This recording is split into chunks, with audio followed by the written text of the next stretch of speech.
We live inside of this hustle culture that says that if we do more, we will receive more. And logically, we go with it because it makes sense. And it really creates this narrative inside of our heads, or at least it does for me, that if I don't figure it all out right now, I'm never going to have the life that I want. And it leaves me with this frantic, I've got to figure it all out before my life is 30, 40, 50 years down the line, and it's just like this trash shoot of nothing that I ever actually wanted to do. I want to talk about this because this has been my last few days. Like this last back half of the week, my brain has been being so mean to me, just trying to figure out what I need to be doing in order to live this wonderful life, especially because I'm at a period that my life is so up in the air that I feel like I could do anything and I need to figure out what direction I want to go in so that I can create this wonderful life because I just have like this openness that I didn't have a few months ago.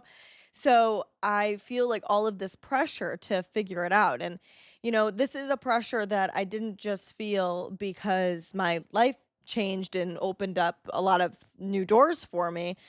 It's something that I felt, always that I just felt like I wanted to make sure that I was gearing my life in the right direction. And so I was doing all of the work and pushing hard and trying to like burn myself out doing all of this stuff because I thought that if I felt like overworked, thought that if I felt like I was doing enough stuff that I would be able to classify myself as like working hard. Because when you hear successful people, they talk about how they worked their ass off for this. So I wanted to make sure that I was working my ass off. And I didn't realize that it just like working your ass off just means consistency and not giving up and always trying and being resilient and showing up for yourself.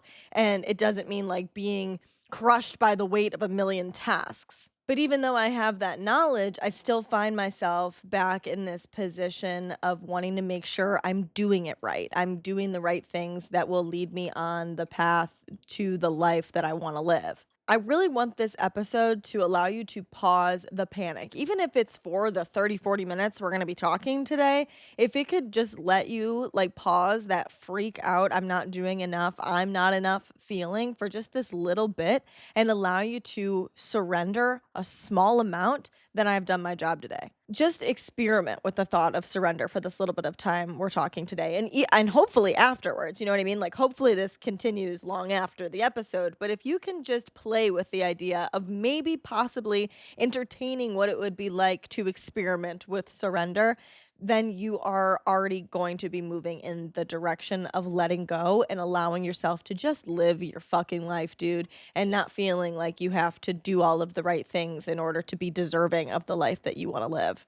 And that's such a real feeling, like it's like I feel like I have to work hard enough in order to be worthy of a good life. And that's just not the truth. I was in the midst of these overwhelming feelings of that I need to like figure my shit out so that I can make sure that I live a good life. And I was scrolling on the internet, probably contributed to why I was having these overwhelming feelings, but we're not going to talk about that part. Okay. We're not going to look at that.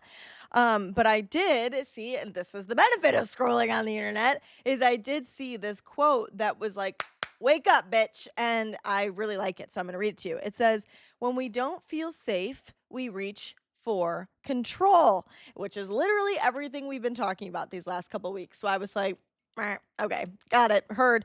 It says it's an unconscious response, a way to manage the chaos both within and around us. Whether it's micromanaging our schedule, controlling what we eat, or obsessing over how others perceive us, these behaviors are often less about the specific actions and more about a nervous system driven need to regain a sense of stability. And if that doesn't like wrap up in a pretty little bow exactly what I have been feeling, especially with my life being so up and in the open, up in the air, that I just feel like I miss so badly this sense of safety. I miss comfort. I miss feeling stable. And with the all of these doors that are now open for me, I mean, so grateful for that. I'm so blessed for that. But like it's a little overwhelming and it just like I don't want to say I don't like it because I like it. Don't take it away, please. But I feel overwhelmed by it, and I feel this like sense of I don't have control. And unconsciously, I think that's the biggest word here that we've been talking about recently is how unconscious it is and how you really don't realize the ways that you're trying to control things because you are just living your life. You're trying to work with what life is throwing at you by problem solving it and managing it and working through it in your mind and working through it in your body and working through it with the people around you, that you don't realize that it's actually you grasping for control. Now let's talk about if you're a person like me whose whole life is up in the air, or if you're just regularly living your life, but you want to make sure that you're doing things right in order to work towards the life that you want to live, is that it feels like you've got all of these options, you know? And when things are happening and they're right in front of your face and you're trying to control them, we do that unconsciously. But how about like when there's actually nothing for us to control? What do? We have to find something to control, baby. Like, we're not going to take it as it is and have nothing to control. So now we're going to surrender. No, no, no, no, no. I'm going to find something. So that's what we end up doing. And that's how we get into this frantic headspace of like, what can I do? What should I change? Where should I go? Should I get a new job? Should I dump all my friends? Should I try to find a new guy? Should I try to jump out of an airplane and go skydiving? Like, what do I need to do in order to live a good life?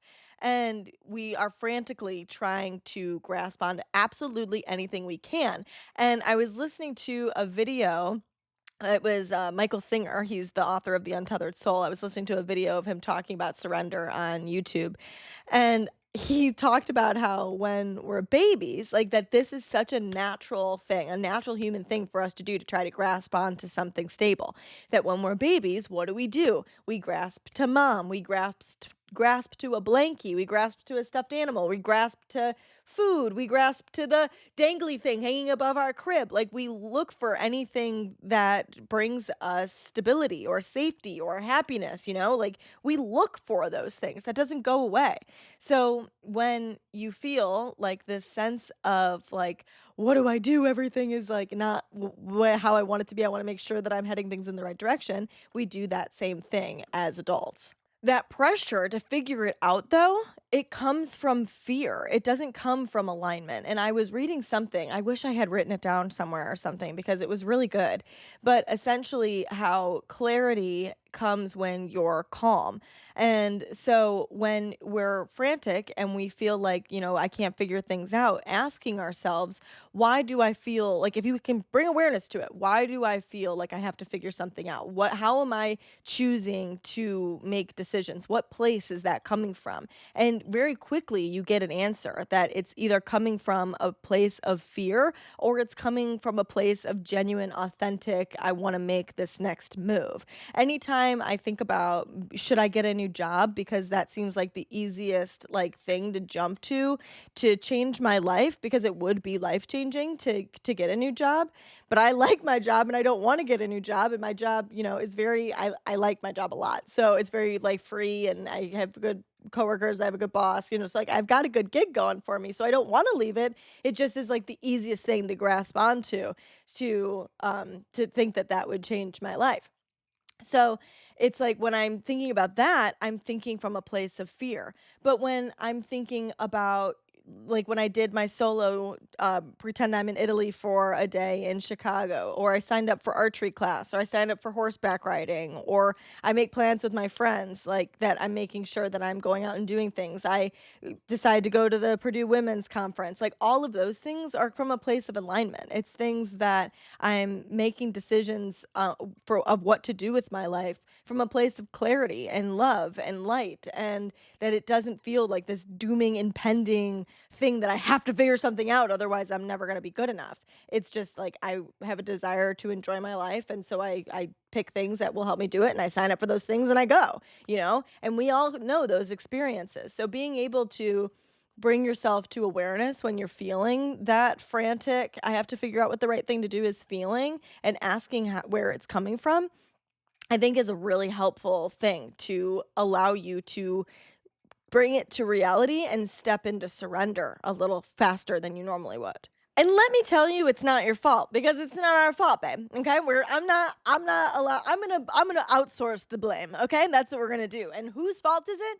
Capitalism. That's what it is. This is classic capitalism that we think that if we hustle hard enough, we will get good results. It's a logical thing, but we're not living in capitalism inside of our brains. Okay, like your life is not for capitalism. Your life is to enjoy and to live the most out, like get the most out of the experience of it. It's not you don't have to work harder in order to be deserving of good things. You just can exist and deserve good things. Don't confuse, and it's so easy to do this, but don't confuse anxiety with ambition. I'm not saying you're not ambitious if you're anxiety ridden. You're definitely ambitious. If you're thinking about this stuff, that is genuine ambition.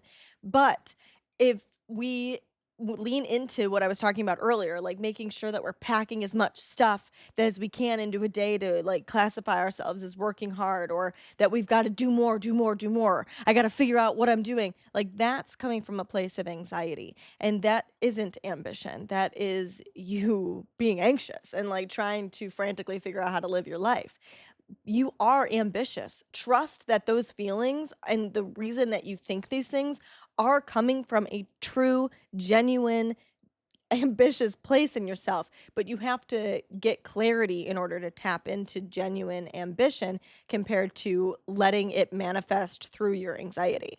Let's talk about what surrender actually is. And my goal here is to help you feel more comfortable leaning into surrender without your whole life having to implode like mine did. So, if you can figure out how to just release and let go, your life will be so much better because let me tell you from somebody that their whole life imploded and that's how they learned to surrender. There is nothing that you can do to control anything outside of yourself. And if you had asked me that 5 months ago, if you had heard, like, I've been fucking saying that shit on this podcast for years at this point, okay? Like, logically, I understand that. We all understand that the only thing we can control is ourselves.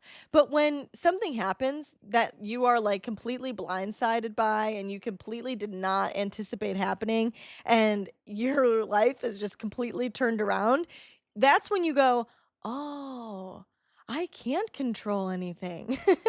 And I don't want you to have to get to a devastating point in order for you to figure that out. Like, let's learn what surrender actually means and what it looks like and how you can get there. And I want to talk to you about this first, but then I'm going to teach you. Is that like God complex to say teach you? I don't know. But like, I'm going to tell you that surrender is a skill, and we're going to talk about how to like build your surrender muscle, and it's a skill. So I'm excited. Let's get into it. Okay, so if you had talked to me about surrender a couple years ago, like in my Andy Frisella era, that would be about 2022. Was I doing the podcast at that point? No, I was not yet. So before the podcast, Andy Frisella era, I was doing 75 hard. I was very much like, it was my ST training era. It was my fitness era, okay? So that I was trying to build this fitness business by myself, no shade. And and I was supposed to have a partner. That partner is very unpartnery. We've learned that in the last couple months. Wink, wink, nod, nod. But I was, building this business and I wanted it to like be lucrative and I wanted it to be big and I wanted to be able for it to be my full-time income. And so I was like, I've got to win the day. I've got to do these things. I got to check things off a list. I got to make sure I spent $7,000 to learn how to be an online coach. It's fine. It's fine. It's fine. So I literally got a second job so that I could put all of the money towards that because I couldn't afford it with just my regular job. Okay, we're moving on. We're moving on. We're moving on. So I was in this like hyper era. If you had asked me in that era to surrender, I would have told you, fuck yourself. Like I would have said that that is you just letting go. It's you giving up. It's almost like I would feel like it was a sign of weakness. Like it would feel like I was lazy. Oh, that's the word, baby. Oh my God.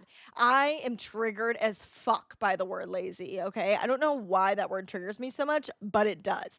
And that was my fear. Like I did not want to be lazy. I did not want to I thought that if I surrendered, that that would mean I was just, not. Maybe it's the Taurus in me that, like, I get so triggered by lazy, but, like, I love laying there. I love not doing anything. I love just having, like, low pressure and not having to, like, do the most in order to, like, make stuff happen. And so when I feel like I have to do the most in order to make stuff happen, it makes me feel like I'm making an effort, I'm making progress in my life, and so by, like, literal default, the opposite of that, surrender, makes me feel lazy and like I'm not doing the things that I have to do in order to live a good life. Let me rewire that mindset real quick because surrender is not laziness. It is not laziness. Surrender is just loosening the grip. You're still doing stuff. You still have to put yourself in the position to receive the things that you want to receive. You still have to put in an effort to make things happen. Life isn't just going to fall into your lap for you. You do have to go out there and try to achieve and accomplish and do things. That's not laziness. Surrender is allowing however it plays out to play out and trusting yourself to handle whatever comes up and know that you can work with whatever life throws at you because you're a fucking bendy bitch. I'm a go with the flow. I'll figure it out. Test me, try me. I got this shit. I can make my life happen in the way that I want it to with what I'm given. Guys, surrender is strategic. It is something that you consciously make the choice to do. And, hopefully eventually we can just like live in surrender. But I think this is more of like a wellish thing that, like, in the self improvement magical world, they say that like you should just live in this space of surrender. I don't think that's real life. I don't think that really is a thing unless you're like monk level, you know what I mean? Like us, everyday normal people who have brains and goals and ambition, you can't just live in a space of surrender. I mean, that would be great, but I just don't think that's realistic. You have to consciously choose surrender, is what my opinion at this point in time is. You have to remind yourself of that. You have to recognize quickly when you are getting more into that control mindset and be able to say, let go, let go, let go. I'm going to release what's the control of what's happening. I don't need to know absolutely everything. I don't need to have it all figured out. And in turn, that will allow the things that are meant for me to come into my life. That will allow my life to play out in the way that it's supposed to. And I will handle that scenario when it arises. Letting go allows space for your intuition to lead. It allows you to not feel like you have to logically figure everything out, but that you can just live and know that when things happen, you are smart enough and capable enough and have the capacity to work with what's given to you because you are. And I know you are because you're here and you're one of my messy little besties that always figures it out when things go bad, when things go wrong. Even if you don't figure it out, you're trying to figure it out, okay? We've got it under control enough that we can surrender, Like you are in enough control of yourself that you can surrender to what happens outside of yourself. Today is the first day of week 4. So last week, when I was feeling all of these feelings, I was on week 3 of magnetism. And this was when I was really trying to embody it and practice it in my everyday life. And I wasn't paying as much attention to the experiment as I would have liked to have been because I was so wrapped up in these feelings, which is just so ironic because I'm doing quite literally the opposite of what I'm trying to be experimenting, which I feel like kind of works out in the long run because it helps me like experiment and show how like that doesn't work, like how the way that like when you get so caught up in this control mentality that you're repelling the things that are meant to be magnetized to you. And if you allow yourself to just surrender, that's when things will come. And I was like trying to gain some direction back for the experiment. And so I was reading through my notes of what I needed to be doing this week or last week. And one of the things it said was just trying to release and Should I read it to you? I think maybe I should read it to you. Hold on, let me get my notebook. Okay. It literally says, do nothing, be in full receiving mode, say, today I just attract, and watch the results without chasing anything. So I was like, no, okay, just the opposite of what I've been doing. And I think this is crazy because it allows you to say that you're doing it for the hell of the experiment. It lets you say, like, okay, I'm just gonna try this, and if it doesn't work out for me and I turn into a lazy pile of shit that doesn't do anything with my life because I decided to surrender, then I'll snap back into doing mode. But I'm just going to try this to see what happens. And obviously, what happens is you don't turn into a lazy piece of shit because that's not inherently who you are. You are an ambitious person that wants to live a good life. And that's why you're worried about all this in the first place. And you just surrender, you loosen your grip, you put yourself in the position to live a good life still and do things that make you feel good and do things that push you in the direction that you want to go. You just do it with happiness and with ease and with clarity because it's not encapsulated in anxiety, and making sure that you're doing all of the right things in order to live the right way, in order to live a good life. I want to remind you too, because I very much need this reminder, is that life is made up of a compilation of days, months, years. It's not like you don't have to pack all of your entire good life into today. And that is what I do to myself, is that like I think that I have to figure it all out today. And when I tell myself that I'm doing that, like when I become aware of it, and I'm still easing myself out of that habit. It's something that I wouldn't even look at in the past, that like I did feel very much so like I had to figure it all out today because I know it's a compilation of things over time. And so if I make the most out of today every single day, then my life will be that much better. And again, logically that makes sense, but it just creates a life that isn't enjoyable, ironically, because you're stressing yourself out about what you're doing wrong and how you're not enough all of the time. Where if you just trust the process and you trust yourself that you're not going to let yourself live a life that when you're 80 years old, you look back and say, ew, I didn't do anything that I wanted to. I'm a piece of shit that didn't do anything. Like, that only happens to people that put bad energy out into the world. Like, that's long game karma. Okay. Like, if you just are a bad person, and like maybe that's what happens to you, but that is absolutely not one of us here. Like, that is not at all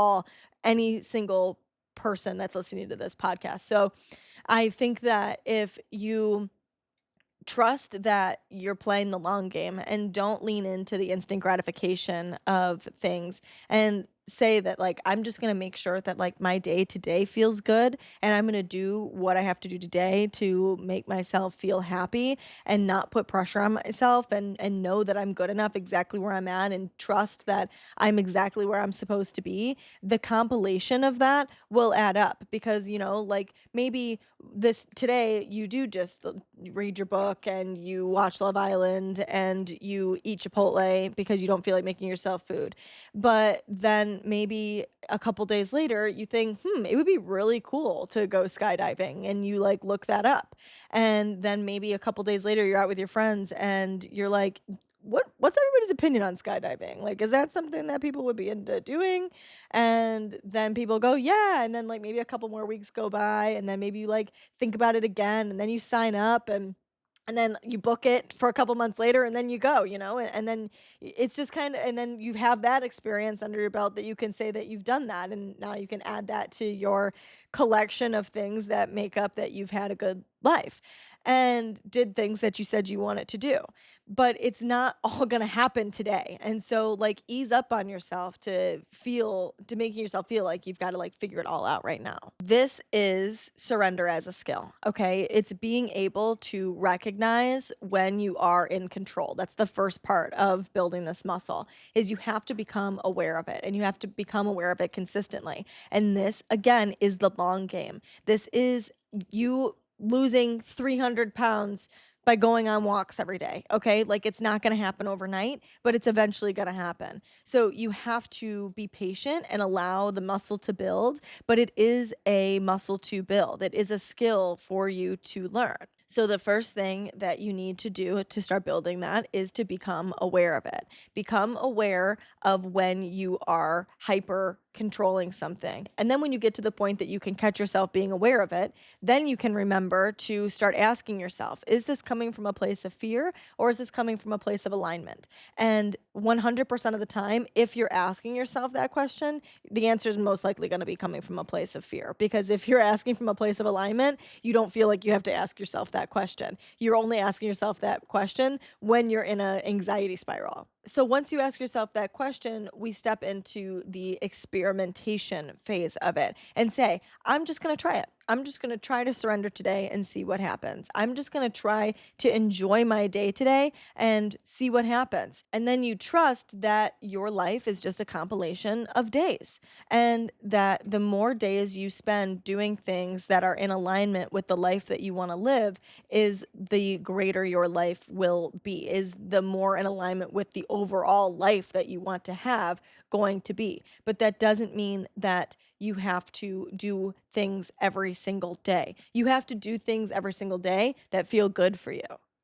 And if something that is in alignment with you living a good life is being social, and your friends ask you to go out and you don't want to go, and you're sitting in there going, oh my God, but me living a good life means that I have to go out with my friends. Like, don't stop doing, surrender, babe. Surrender, let go of the control. You don't have to go because you don't feel like it. Just stay in tonight. You'll go out with your friends again. And when you look back on your life, you'll probably have gone out with your friends more than you didn't go out with your friends and stayed inside. And if you go through periods of time, could be months, that you don't feel like leaving your house or going and doing anything, you're probably going through something, so you should maybe go see a therapist. But like, you are going to get through that too, and you'll get back to a period that you like to be social if that's something that you enjoy doing. Maybe you're somebody that prefers to spend time alone, and that would also mean that you're living a good life because you're living in alignment with what you want, because you enjoy solitude and you enjoy your own company. And that's okay too. Because when you do whatever the fuck you want, when you just surrender, you feel good. And what do you remember most about life and about people is what makes you feel good. You remember how people made you feel. You will remember how you made yourself feel. Surrender isn't this spiritual bypassing, this let God take the wheel, and that means that I can sit back and not do anything with my life anymore. That's not what surrender is. It is nervous system regulation, like plain and simple is what it is. It's surrender is being able to take a deep breath and just live and just be, and know that you don't have to frantically figure out what your next steps are. And honestly, it's smart and it's deeply respectful of yourself, because you're allowing yourself to just enjoy and live your life, and not putting so much pressure on yourself to tell yourself that you have to be worthy and good enough in order to feel good and live well. Okay, we are doing our question of the week. Super excited about this. You guys sent me in quite a few this week, so thank you for that. That makes me feel very happy and validated, and I'm so excited that you are wanting to have your questions answered. That this is so fun, and it really helps other listeners because you guys think of things that I don't think about. So, thank you for that. So, welcome to our cute little therapy session. Welcome to your wellness check. Hey, Sarah, I absolutely love the podcast. It makes me feel like I'm not the only one trying to figure it all out. Here is my question for you. What's something you've been pretending doesn't bother you, but totally does? Because I'm in my unbothered era publicly, but privately, I'm fucking spiraling. Relatable. Thanks. So I would say I'm really trying to be better about not needing to be unbothered, because that was something that I was hyper about for a really long time, that like I needed to be calm, cool, collected. And when I was, that would mean that I made it. And obviously with that comes being unbothered. And unbothered seems so cool. Hi, Love Island reference, when Huda was like laying in the lounge chair trying to pretend like she was unbothered. I mean, she literally said that. She literally was like, I am unbothered, when I think Sarah maybe was like, be unbothered, babe. And she's like, I am. Like, when she clearly fucking wasn't. We don't want to be that. You know what I mean? We want to make it seem like, nothing bothers us. But at the same time, that's not reality. Like, we don't want to, the reason you don't want to do that is because you don't want to give people access to you. You don't want people that don't deserve your thoughts and feelings the satisfaction of like knowing that they've affected them. So that's why we remain unbothered. But we all are bothered. Like, let's not get that confused. Like, there's a difference between cutting off access and not being exploitive with your feelings and being more of a private person and being more mysterious, like there's the benefit to that, and like that's definitely a real thing that you should do. I don't want to say should, but like that's definitely like there's a benefit to that. But the reality is that you are a person that is going to be bothered by things that are bothersome.